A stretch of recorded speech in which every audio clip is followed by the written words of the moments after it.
இந்த வீடியோவில் நம்ம என்ன பார்க்க போகிறோன்னா, மீன லக்னம், மீன ராசியில் பிறந்தவங்களுக்கு கர்ம வினை எப்படி செயல்பட போகிறது? எது மாரி கிரக காம்பினேஷன்ஸில் வந்து எது மாரி பலன்கள் நம்ம எதிர்பார்க்கலாம்? எது மாரி விஷயங்கள் நம்மளுடைய வாழ்க்கையில் வந்து வெற்றிக்கு வழிவகுக்கக்கூடிய அமைப்புகள் இருக்குது? எது நமக்கு தவிர்க்க வேண்டிய அமைப்பாக இருக்குது? சாதகமான கிரக அமைப்புகள் என்னங்கிறத சயின்டிஃபிக் வேதிக் அஸ்ட்ராலஜி முறையில் எதையும் மிகைப்படுத்தாமல் உள்ளது உள்ளவாறு பரிகாரங்கள் மூட நம்பிக்கைகள்லாம் போகாமல் ஒரு கிரகம் ஒரு மாதிரி இருந்தால் அந்த சயின்டிஃபிக்காக என்ன மாதிரி தாக்கத்தை கொடுக்குறார், அது மூலமாக நம்ம என்ன தெரிஞ்சுக்க போகிறோம், நம்மளுடைய பிராப்தங்களை பற்றி, தோஷங்களை பற்றி, அது மூலமாக வாழ்க்கையில் ப்ராக்டிக்கலாக நம்ம எப்படி அதை உபயோகப்படுத்தி நம்ம வாழ்க்கையில் வெற்றி பெற முடியும் அப்படிங்கிறத நம்ம மிகைப்படுத்தாமல் துல்லியமாக பார்க்க போகிறோம். இப்போ பாருங்கள், மீன லக்னம் மீனராசிக்காரர்களுக்கு அதிபதியே வந்து குரு வருகிறார்.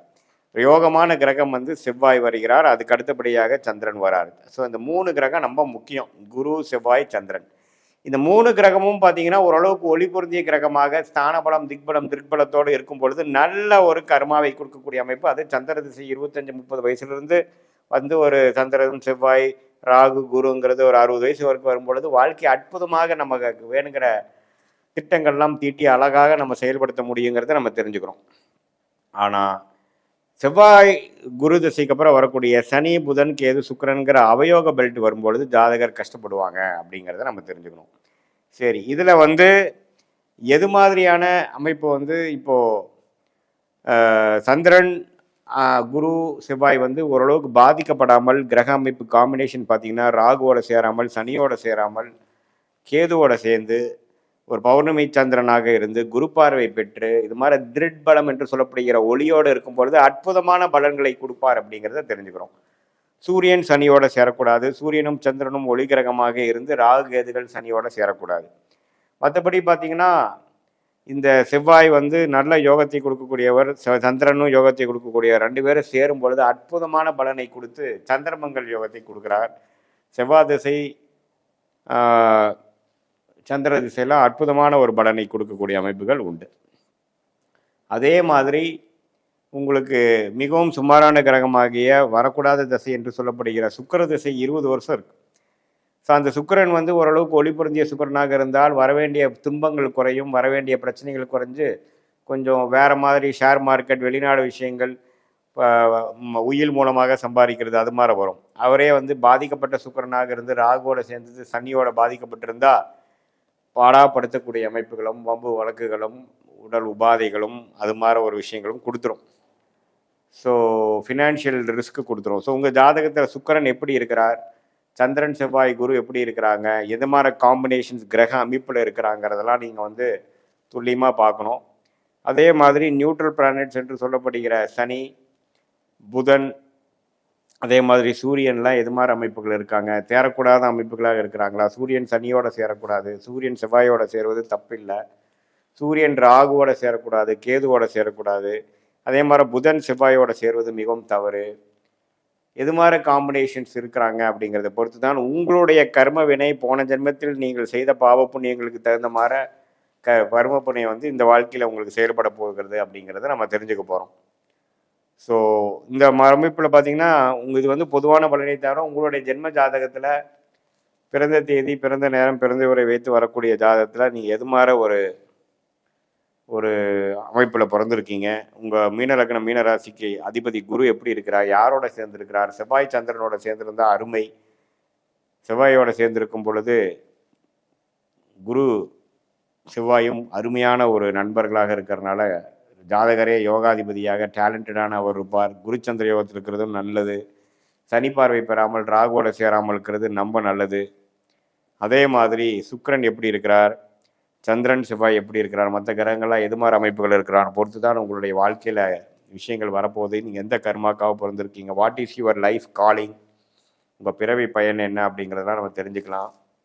அதே மாதிரி அடுத்து வரக்கூடிய தசா புக்திகள்லாம் எப்படி இருக்குது, நல்ல திசைகளாக இருக்கா, காம்பினேஷன்ஸ் எப்படி இருக்குது, சாரநாதன் காம்பினேஷன்ஸ் எப்படி இருக்குது, இதெல்லாம் தெரிந்து கொண்டு தான் நீங்கள் வாழ்க்கையில் வந்து அடுத்தடுத்து வரக்கூடிய காலகட்டத்தில் உங்களுக்கு என்ன மாதிரி ஒரு டைரக்ஷன் உங்கள் வாழ்க்கை போகுது, உங்களுடைய உபயோகமான தொழில் வேலையெல்லாம் என்ன, எது மாதிரி விஷயத்துக்குள்ளே நீங்கள் போனீங்கன்னா எது மாதிரி விஷயத்துக்குள்ளே வரலாம், அப்படிங்கிற அமைப்புக்கெல்லாம் நீங்கள் தெரிந்து கொள்ளலாம். ஸோ உங்களுடைய கிரக அமைப்போட காம்பினேஷன்ஸ் என்னென்னு தெரிஞ்சுட்டு தான் நீங்கள் யோகமான அந்த தொழில், வேலை, வெளிநாடா, உள்நாடா, கல்யாணம், திருமணம் எப்படி, சுக்கிரன் எப்படி இருக்கார், 7ஆம் வீட்டு அதிபதி யாரோட சேர்ந்திருக்கார், லேட் மேரேஜா, ஏர்லி மேரேஜா, குழந்தைகள் விஷயம் எப்போ, உடல் உபாதைகள் எப்போ சரியாகும், எப்போ நம்ம வந்து செட்டில் ஆகும், கடன் எப்போ அடையும், அப்படிங்கிற மாதிரி விஷயங்கள் எல்லாம் நம்ம கொஞ்சம் தெரிந்து கொண்டு அடுத்து வரக்கூடிய வாழ்க்கையை நம்ம இப்போவே திட்டமிட்டு ஷார்ட் டேர்ம் எப்படி இருக்குது, லாங் டேர்ம் எப்படி இருக்குது, எது மாதிரி டைரக்ஷனில் வாழ்க்கை திரும்பக்கூடிய அமைப்புகளாக இருக்குது, எது மாதிரி சாய்ஸஸ் நம்ம எடுக்கலாம், எது மாதிரி சாய்ஸஸ் நமக்கு சரியாக வராது அப்படிங்கிறதெல்லாம் சயின்டிஃபிக் வேதிக் அஸ்ட்ராலஜி முறையில் எந்த விதத்திலும் மிகைப்படுத்தாமல் உள்ளது உள்ளவாறு இந்திய வேத ஜோதிடம் அடிப்படையிலான ஒளி தத்துவத்தை எப்படி செயல்படுகிறதுங்கிறதை பார்த்து கொண்டு நன்றாக நம்ம வாழ்க்கையில் வந்து ஒரு முடிவுகளும் எடுத்து தேவையற்ற சமய விரயங்கள், தேவையற்ற பொருள் விரயங்கள்லாம் தவிர்த்து எதிர்நீச்சல் போடாமல் நம்மளுடைய ஒரு முடிவுகளும் கரெக்டான சரியான நேரத்தில் நம்ம எடுக்கிறோமா, எப்படி ஒரு கூகுள் மேப் ஒரு ட்ராவலருக்கு உதவுதோ அடுத்து வரக்கூடிய டிராஃபிக் எப்படி இருக்குது, எவ்வளோ டைம் ஆகுது, எந்த டைமில் நம்ம லெஃப்ட் எடுக்கணும், எந்த டைமில் நம்ம நேராக போகணும், எந்த டைமில் ஸ்லோவாக போகணும் அப்படிங்கிற அந்த பிளானிங்க்கு உதவக்கூடிய அந்த கூகுள் மேப்போட வாழ்க்கைக்கு தேவையான முடிவுகளை எடுப்பதற்காக சயின்டிஃபிக் வேதிக் அஸ்ட்ராலஜி ஒரு கூகுள் மேப் போல் செயல்பட்டு நம்மளுடைய வாழ்க்கை பாதை என்ன, நம்மளுடைய ஹேர்டில்ஸ் என்ன, அடுத்து வரக்கூடிய எஸ் கர்வ் எப்போ வருது, யூ டர்ன் எப்போ வருது, எப்போ நம்ம பொறுமையாக போகணும், எப்போ நம்ம வேகமாக போகணும், எந்த நேரத்தில் திருமணம் செய்யணும், எந்த நேரத்தில் செய்யக்கூடாது, இது எல்லாமே வாழ்க்கையில் ஒன்றொன்றும் பார்த்திங்கன்னா நம்மளுடைய ஜாதக இருக்கக்கூடிய கிரக அமைப்புகள் எப்படி இருக்குதுங்கிறத பொறுத்து எந்த டிகிரியில் எவ்வளோ ஒன்று சேர்ந்துருக்காங்கிறத பொறுத்து அது யோகமான ஒரு சேர்க்கையா அவயோக சேர்க்கையாங்கிறதெல்லாம் நம்ம ஸ்டடி பண்ணி பார்க்கும் பொழுது துல்லியமான பலன்கள் நம்மளால் எடுக்க முடியும். அது மூலமாக பார்த்திங்கன்னா நம்மளுடைய வாழ்க்கையை திட்டமிட்டு தேவையற்ற சமய விரயங்கள், பொருள் விரயங்கள் செய்யாமல் எதிர்நீச்சல் போடாமல் வாழ்க்கையில் நேர்கோடாக போய் நம்மளுடைய லைஃப் பொட்டென்ஷியலை நாமளே புரிந்து கொண்டு வாழ்க்கையில் எவ்வளோ தூரம் நம்ம அடிபட்டாலும் நம்மளை புரிந்து கொண்டு நம்ம கர்மாவை தெரிந்து கொண்டு அடுத்தடுத்த எடுக்கக்கூடிய முடிவுகளை சரியான முடிவுகளாக எடுத்து வாழ்க்கையில் எளிதில் வெற்றி பெற முடியும் என்று சொல்ல விரும்புகிறேன். இதெல்லாம் அற்புதம். கேதுவோட சேருவதும் நல்ல ஒரு விஷயம். ஸோ சனி வந்து இது மாதிரி ஒரு நல்ல அமைப்பில் இருக்கும் பொழுது இன்னுமே சனி திசை யோகமாக இன்னும் யோகமை பல மடங்கு அதிகப்படுத்தி கொடுக்குங்கிறத நம்ம புரிஞ்சுக்கணும். அதே மாதிரி புதன்கிற கிரகம் வந்து குருவால் திட்பலம் பெற்று பௌர்ணமி சந்திரன் பார்வையில் பெற்று அதே சமயத்தில் சுக்கிரனோட சேர்ந்திருக்கும் பொழுது அற்புதமான ராஜயோக பலன்களை துலாம் லக்னம், துலாம் ராசிக்காரருக்கு கொடுப்பார். ஆனால் புதன் செவ்வாயோட சேர்ந்திருந்து ராகுவோட ஒரு 15 டிகிரி 10 டிகிரி சேர்ந்திருந்தா கொஞ்சம் அதோட காரத்துவமாகிய படிப்பு சார்ந்த விஷயங்கள், தந்தையார் விஷயங்கள், நல்ல பேச்சு திறமை, டாக்குமெண்ட் ரிலேட்டடான விஷயங்கள், ஐடி, சாஃப்ட்வேர், இது மாதிரி விஷயத்துலாம் கொஞ்சம் பாதிப்பு வரும். ஆனால் ஓரளவுக்கு யோகமாக இருக்கும் பொழுது அந்த துறையில் நல்லா மேலே வரக்கூடிய டெவலப் ஆகக்கூடிய அமைப்புகள் இருக்குது. ஸோ ராகு சனி சூரியனோட சம்மந்தம் இருக்காங்கிறது பார்த்துக்கணும். புதன் ராகுவோட சேர்வது தவறு, சனியோட சேர்ந்தாலும் கொஞ்சம் குறையும் அதோட படிநிலை. அதே மாதிரி செவ்வாயோட சேர்வதும் அவ்வளோ நல்லதில்லை. இதே மாதிரி குரு சுக்கிரன் பௌர்ணமி சந்திரனின் தாக்கம் பெறும் பொழுது அற்புதமான பலன்கள் இருக்கும். சனியும் கொடுப்பார், புதனும் கொடுப்பார். ராஜயோகம் பல மடங்கு நன்றாக வரும் அப்படிங்கிறத தெரிஞ்சுக்கணும். அது வயசு நல்ல ஒரு 25-30 வயசுக்கு மேலே சனி திசை புதன் திசை நான் சொன்ன மாதிரி ஒரு அற்புதமான ஒரு கிரக சேர்க்கையில் வரும்பொழுது அற்புதமான பல நன்மைகளை கொடுப்பார். நம்ம துறையில் நம்ம முதன்மையான ஒரு நபராக கொண்டு வர கொடுப்பார் அப்படிங்கிறத நம்ம தெரிஞ்சுக்கலாம். ஸோ இது வந்து ஒரு பொதுவான ஒரு அமைப்பு. சனி புதன் அமைப்பு எது மாதிரி சாதகம், எது மாதிரி அமைப்பு சாதகம் இல்லைன்னு தெரிஞ்சிட்டோம். இதே வந்து அவயோக கிரகம் துலா லக்னம், துலாம் ராசிக்கு என்ன இருக்குன்னு பார்த்தா குருங்கிற தசை வந்து ஜாதகருக்கு வந்து நல்ல ஒரு அமைப்பை கொடுக்கக்கூடிய அமைப்பில் இல்லை. ஸோ குரு பாருங்க அவயோக தசையாக ராசி அதிபதி லக்னாதிபதி சுக்கிரனுக்கு பிடிக்காத ஒரு கிரகமாக வருகிறார்.